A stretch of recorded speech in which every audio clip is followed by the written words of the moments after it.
Morning, friends. It's good to be here today, albeit later than I had planned. I actually had planned not to be here at all. So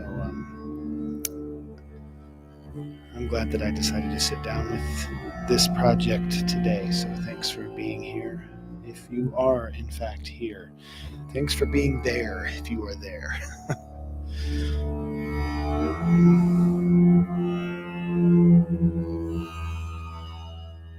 Let's just take a few moments to let our bodies settle.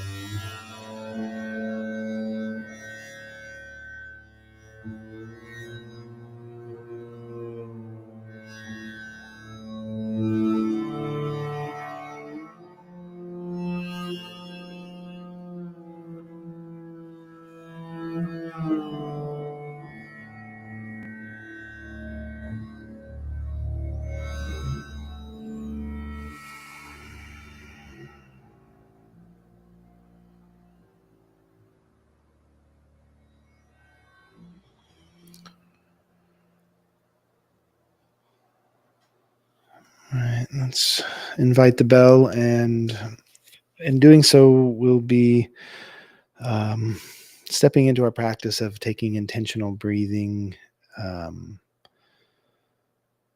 into our shared practices. So, um, what this looks like if you are new here is we'll be breathing in through our nose to the bottom of our bellies.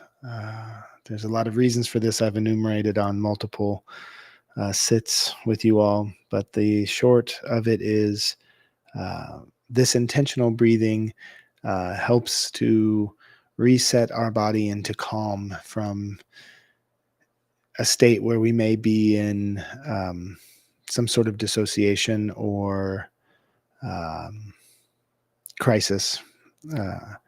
And in doing this practice of breathing intentionally to the bottom of the belly and then exhaling entirely slowly, uh, we are unifying our thoughts because we're thinking about the breath, our body because we're breathing, and our spirit because the word breath comes from the same word as the word spirit. It's spiritus in Latin means breath.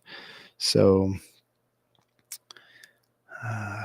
this is a unification practice to unify the many faces of who we are, the multiple aspects of ourselves.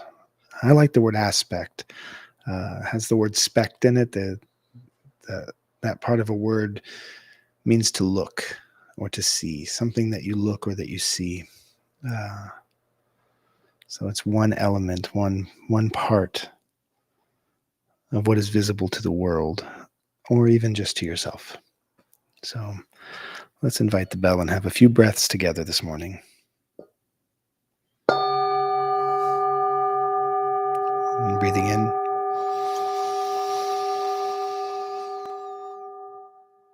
And slowly breathing out.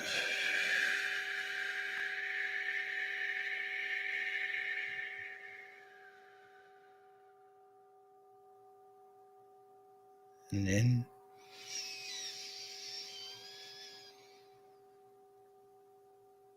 And out.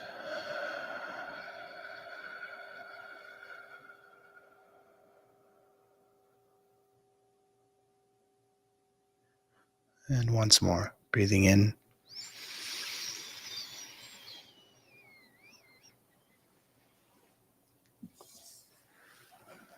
And let's release into a few moments of silent space.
Okay.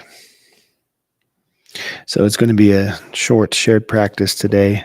Um, Getting started later means that I still have other commitments to keep in my day. Um,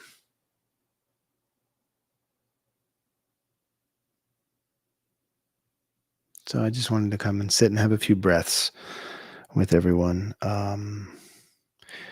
I have made the decision this morning to take a longer term break from doing this broadcasted practice daily. So I'm going to consider just dropping to one sit a week that I share. But in doing that, I'm going to make it a longer practice. Um, and I'm going to do some restructuring around this.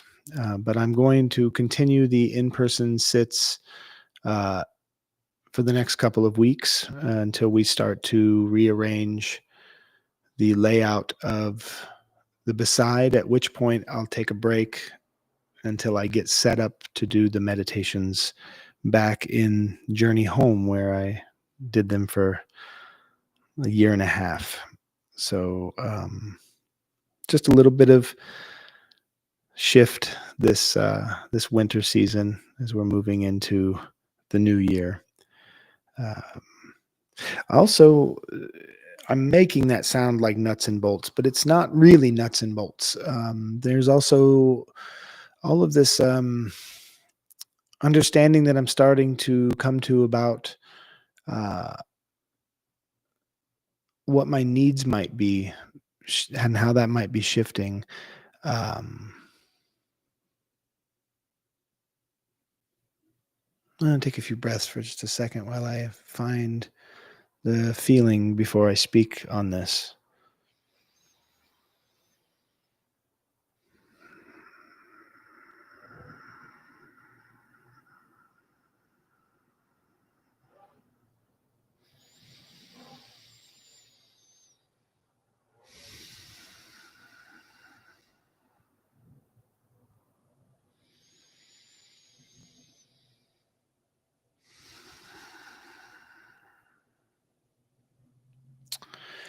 Yeah, I think that I'm recognizing that in the almost 5 years of doing these broadcasted meditation practices, I have been putting an enormous amount of energy into this external space, this thing that goes out into the world without very much interaction. So it's been largely just sort of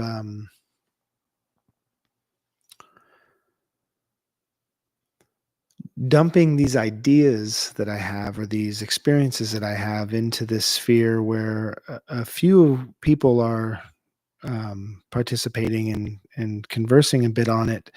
But I, and at doing that, I have also been somewhat lax in my responsibilities that I feel to cultivate community in my personal life around these healthful practices.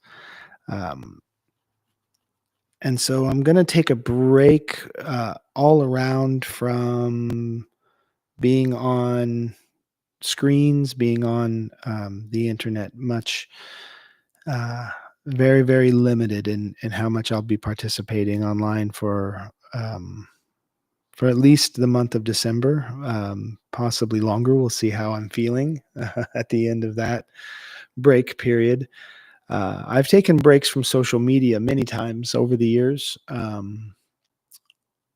just took one for 6 months this year, and it was pretty great. And now I'm recognizing that I have habituated myself to returning to the same coping mechanisms of going to my phone, going to social media sites when I am feeling emotionally disrupted. And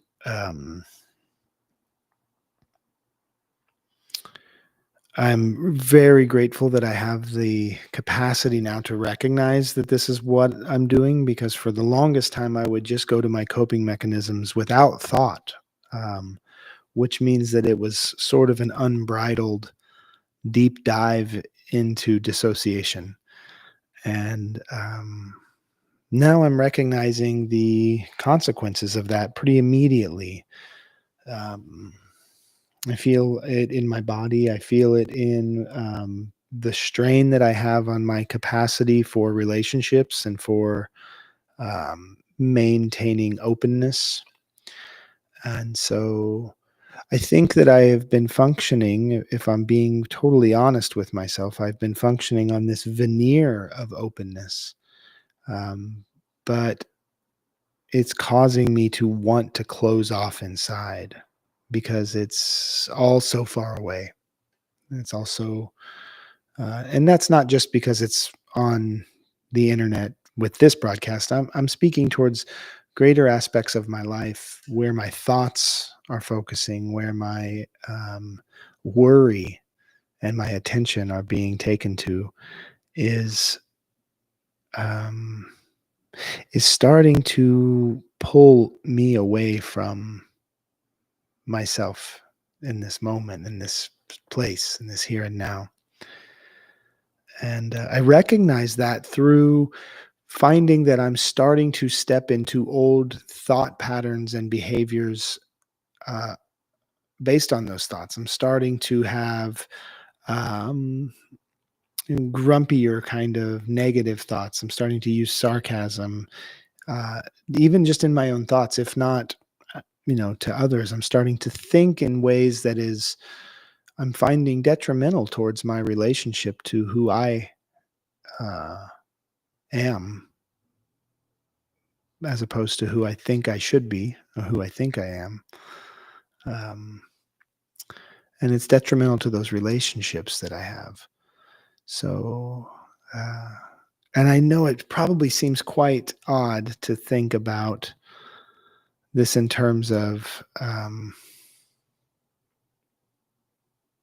that somehow how is a morning meditation having a detriment on somebody's well-being. And it's not the meditation practice, it's the frustrations that come with trying to navigate uh, a deeply personal experience in a very public way, not private experience. There's a difference between a personal experience and a private experience. um, this is definitely not a private practice, and it is becoming somewhat of a private practice when um, I am removing myself from sharing these conversations and these spaces in my personal life to have them in a public way. So I'm going to be taking a break. I'd like to come back to having a shared practice and figuring out what that can look like to be a more balanced and healthy relationship with myself. But as of now, I think I've just got to work through some disappointments and resentments and issues of questioning self-worth and value. Um, and all of that is, I believe, kind of a built-in function of the social media experiment. The experiment is leaving many of us feeling hollowed out, not emptied, not opened, but gutted, um, vapid in some sense.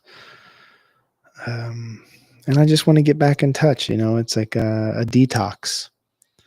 So I'm going to be taking a detox, and that includes on multiple levels. There's going to be multiple things that all at once that I sort of take a retreat from. Uh, a different style of retreat, if you will. One of the difficulties about living in the geographical place that we live is that finding the spaces available to congregate with other folks who are wanting to take similar journeys and share those experiences is quite difficult. Even the churches in our community have pretty low attendance. And I've been really contemplating a lot, like what is driving all of us into this exhaustion. And one of the things that comes up for me is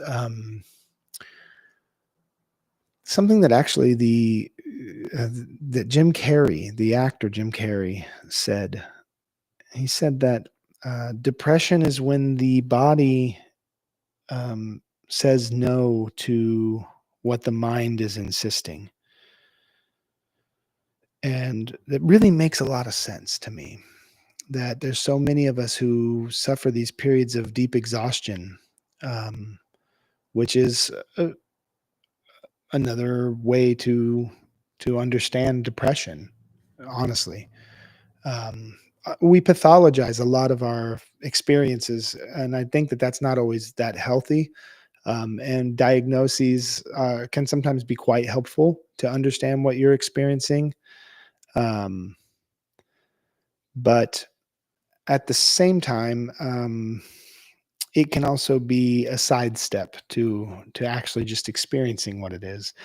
And so when I use words like depression, I want to be careful that I'm not speaking diagnostically. I'm speaking from a common understanding of what depression is moving forward. Um, Jim Carrey was talking about how depression is sort of this break in relationship from who we think we should be and who we are. And at a point, we sort of collapse into that depression. The body just stops wanting to participate in the charade. And I think about that a lot. I've thought about that often over the years. In what does this serve? What purpose does it serve to have this? And um, I started thinking about the Vishvarupa. I'm going to put a picture up here on the screen because I don't know who would be familiar with that by me just saying the Vishvarupa, so I'm going to show it. You may have seen this image or an image similar to it.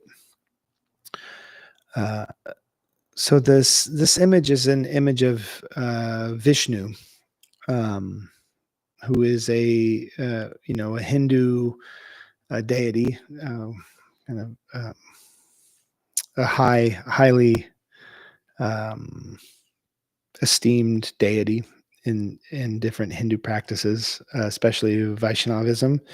The I don't want to get into too much. I'm stumbling over my words because I'm careful. I want to be careful not to make this a teaching about the Hindu practices or Sanatana Dharma practices, but rather this image shows multiple aspects, multiple avatars of Vishnu. Vishnu has multiple avatars. In fact, this image is supposed to represent the universality of the divinity of Vishnu, that Vishnu is everywhere all the time, this sort of omnipresence of the divine, of God. This is the omnipresence of godness. And but what I really see in this is I see and this is how I kind of relate to a lot of these Sanatana Dharma practices is the avatars. We are all avatars in a way of divinity. We are all these. Um, we have all of these aspects and these characteristics. We have the protectiveness of Ganesh. We have the service of Hanuman. We have the playfulness of Krishna. We have the destructive wrath and rebuilding capabilities of Kali. We have all of these elements inside of us. Each of them sort of represent a part of who we might be. And I think about that in terms of the monoculture in which I was raised really thinks that integrity means to be the one thing all the time. It's like in the yearbook we write, and sixth grade, don't ever change. And when we get mad at someone, that we're in a relationship with, we say, man, you've really changed. You've really changed. And we're angry about that. And what this tells me is that we have this concept that we are supposed to be this unchanging, unwavering personality all the time throughout all of existence, you know. And I've never been able to do that. I've never been able to maintain um, anything other than multiplicity, anything other than the multiple ways of being. And I find that when I start to uh, become static and thinking I need to hold on to one thing, one way of being for too long, when I can't be fluid within that relationship, then my body says no to what my mind is insisting upon. So when I think about that Vishwarupa, uh, I see each of us in our multiplicity, our multitudes, our vastness. Our ability to be large doesn't mean that we are large in a dominating way, but we are large in the way that creates space for more. If we can be large vessels, we can contain so much more. And we just have to have the space to do that work. So I'm taking some space to do that work, to clean my vessel, um, to allow for more aspects of who needs to come through. Um, but I appreciate you having been here and supported this. Again, there's still lots of room for communicating on this. In fact, I would love to have this break be an opening into more back and forth, more communication with people. Um, I'm just not that willing anymore to just throw things into a void. I would like to have a richness and depth of connection. I'm starting to find that um, if we continue to function in a isolating way and think that we're fine with that, um, it really is our thoughts tricking us into believing that we found something, and that's the end of the seeking. When you're at the map and X marks the spot, you think you've gotten the treasure, but it's the seeking. It's the seeking that I'd like to continue to do. So thanks for listening this morning. Um, just for fun, I'm going to do a Bell Hooks Appalachian Elegy. We're not done with it yet. I will be completing it over more time, but let's see where we're at.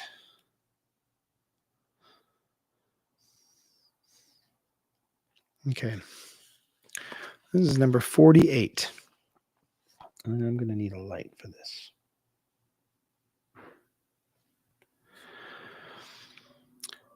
Sunken faces, a collapsing gray shutting down, still bodies standing in doorways, sitting on falling down front porches, on crooked steps, cold now, bone upon bone.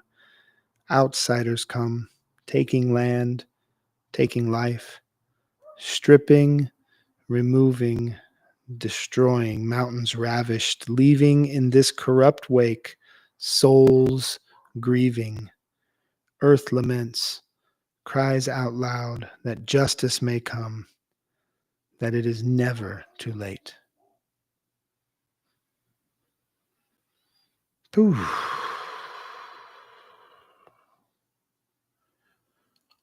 No punches pulled from bell hooks today. I just I can't help but think that this is speaking towards exactly the, the visions that I've been having of our communities. Not just Appalachia, but all of our communities. I asked my son. My family had a group video call last night because our son lives in Portland, and So, yeah, we have family video chats, and I was saying, I just don't understand, where is the community? Where, yeah, we do these community things to help out in crisis. We come out, we're going to be eating together on Thursday. We have a lot of people wanting to be of service, and that's amazing. But I think that people they aren't quite participating from a place where it's being of service means to just be present with one another as well. Community connections save lives. Spending time together saves lives. This is a way to be of service, is just to be in the room with each other, to open our hearts, to open our conversations, not just to open our wallets or to open you know, our hands when they're giving something. It's also to receive, is to be of service and to commune. And I was saying, I was lamenting this in communities. It's so difficult to get people to come to do the work together. They show up to clean. It's amazing. Show up to serve food. It's fantastic. But when it's coming time to show up to open our hearts to each other and do some heavy lifting together, emotionally speaking, it seems that people are absent from that capacity. And my son said, I just think that we're all exhausted. Everybody's just exhausted. It's late stage capitalism, and it's just beaten the hell out of us. And then when I read that Bell Hooks poem, that's what I see. People just have had the hell kicked out of us. And I think I've got some work to do on being with what is, without this expectation to um, create change. No ambitions, just presence. Just presence. So if you are in the area and you'd like to join in person for meditations, please reach out to me, and I'll give you a schedule here that we can join together. We can create some new spaces for that in the community. If you're not from here and you'd like to hold some unbroadcasted Zoom calls where we can sit in a group on some group video calls and just support each other in talking about these practices, that would be lovely. Again, it would be non-broadcasted practices. So reach out. I'm up for creating these connection groups if people are going to participate. But with that, I have a lot to do this morning, and I'm going to go do that. Thanks for being around today. Be well.